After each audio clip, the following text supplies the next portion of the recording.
बिस्मिल्लाहिर्रहमानिर्रहीम। नाज़रीन, उम्मीद है सब खैरियत से होंगे। अल्लाह ताला आप सबका खुश आबाद मुस्कुराते रखे। आज मैं बनाने लगी हूँ गाजर खीर, जो बहुत ही डिफरेंट तरीके से और यम्मी बनने वाली है। तो चले हम इसकी तैयारी शुरू करते हैं। दूध लिया है मैंने 6 किलो। कैरेट्स यानी कि गाजरें ली हैं मैंने 1.5 kg। राइस, टूटा हुआ राइस लिया है मैंने 1/2 kg। और ये शुगर ली है मैंने 750 ग्राम। किशमिश लिए हैं हस्बे ज़रूरत। और ये 5 से 6 अदद इलायची हैं, छोटी सब्ज़ इलायची। बादाम हैं, 4 मग्स हैं। कुछ मैंने गार्निश करने के लिए रखे हैं, कुछ हम खीर के अंदर ऐड कर लेंगे। ये कोकोनट है, इनको भी मैंने बारीक काट लिया है। दूध को हम करते हैं बॉयल। जैसे ही दूध बॉयल होगा हम इसमें छोटी सब्ज़ इलायची ऐड कर लेंगे। दूध बॉयल हो रहा है, अब इसमें छोटी सब्ज़ इलायची हम ऐड कर रहे हैं। छोटी सब्ज़ इलायची से खुशबू बहुत अच्छी आती है, टेस्ट बहुत अच्छा आता है। अब जैसे ही थोड़ा सा दूध बॉयल होगा हम इसमें जो टूटा हुआ राइस मैंने भिगो के रखा था, आधा घंटा पहले मैंने भिगो के रखा था, वो हम इसमें ऐड कर देंगे। उसकी वीडियो थोड़ी सी स्किप हो गई है, उसके लिए माजरत। ये देखिए राइस मैं इसमें ऐड कर चुकी हूँ। अब जैसे ही ये राइस जो है वो सॉफ्ट होंगे तो हम इसमें जो गाजरें थी वो क्रश की हुई रखी थी मैंने, वो हम इसमें ऐड कर लेंगे। राइस को हम सॉफ्ट होने के लिए रख देंगे। ये देखें अब जो दूध है वो राइस के साथ अच्छी तरह से बॉयल हो रहा है, राइस भी बॉयल हो रहे हैं अच्छी तरह से। चम्मच साथ साथ आपने बराबर हिलाते रहना है, चम्मच आपने हिलाना नहीं छोड़ना, वरना जो राइस हैं वो पैन के साथ लग जाएंगे। जितना ज़्यादा चम्मच हिलाएंगे उतने ज़्यादा ही अच्छे वो राइस जो है वो मिक्स हो जाएंगे दूध में। अब ये दूध पक रहा है, बॉयल हो रहा है, हम इसके साथ ही इसमें गाजरें ऐड कर लेंगे क्रश की हुई, और इनको अच्छी तरह से मिक्स कर लेंगे ताकि जो राइस और कैरेट्स का जो मिक्सचर है वो अच्छी तरह से आपस में मिक्स हो जाए।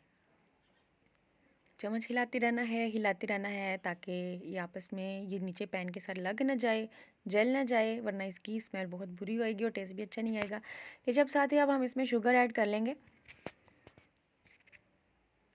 खुशबू बहुत अच्छी आ रही है, आप इसको ट्राई ज़रूर कीजिएगा। शुगर ऐड करके हमने इसको मिक्स करना है अच्छी तरह से, चम्मच हिलाते रहना है। अब हम इसको तब तक पकाएंगे जब तक ये ठीक हो जाए। साथ ही हम इसमें ऐड करेंगे अब क्रीम, यानी कि ये मलाई है, घर के दूध से उतरी हुई मलाई है। मैंने बाज़ार की क्रीम यूज़ नहीं की, अगर आप चाहें तो आप यूज़ कर सकते हैं। दूध भी मैंने फुल क्रीम मिल्क लिया था और 1/2 kg मैंने इसमें ये मलाई ऐड कर दी है। इससे खोए की जगह पे मैंने ऐड किया, इससे बहुत अच्छा टेक्सचर आएगा, बहुत अच्छा फ्लेवर, क्रीमी फ्लेवर आएगा। इसके साथ ही मैं ऐड कर रही हूँ इसके साथ कोकोनट हम इसमें ऐड कर देंगे ताकि जो थोड़ा सा हाफ प्रोसीजर पकने में रह गया है वो उसके साथ ही ये सॉफ्ट हो जाएंगे। कोकोनट का टेस्ट तो फिर खीर में आपको पता है बहुत ही मज़ा दुबाला कर देता है। साथ ही ये 4 मग्स हैं और ये बादाम हैं, ये मैंने क्रश किए हुए हैं, ये भी हम इसमें ऐड कर लेंगे ताकि ये भी इनमें सॉफ्ट हो जाए और अच्छी तरह से पक जाए, उनका टेस्ट भी इसमें मिक्स हो जाए। चम्मच आपने हिलाना है साथ ही, ताकि ये चीज़ें आपस में जो ड्राई नट्स वगैरह है ये भी पैन के साथ लग सकते हैं, ये भी लगने नहीं चाहिए। अच्छी तरह से इनको मिक्स कर लें। इसके साथ ही हम ऐड करेंगे किशमिश।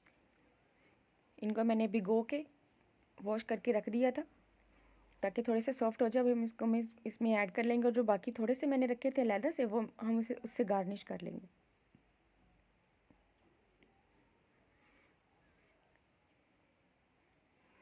बादाम भी मैंने ऐड कर दिया। अब जैसे ही खीर रूम टेम्परेचर पर आएगी हम इसे डिश आउट कर लेंगे। लीजिए खीर जो है वो रूम टेम्परेचर पर आ चुकी है, थोड़ी सी ठंडी हो चुकी है। हम इसे डेकोरेट कर लेंगे। जो बाकी के ड्राई नट्स पड़े थे, मेवाजात पड़े थे, हम उससे डेकोरेट कर लेंगे। बहुत ही अच्छी खुशबू आ रही है।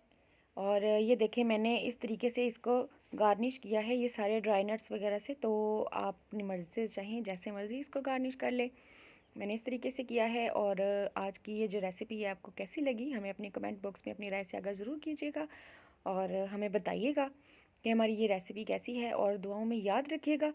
अल्लाह हाफिज़।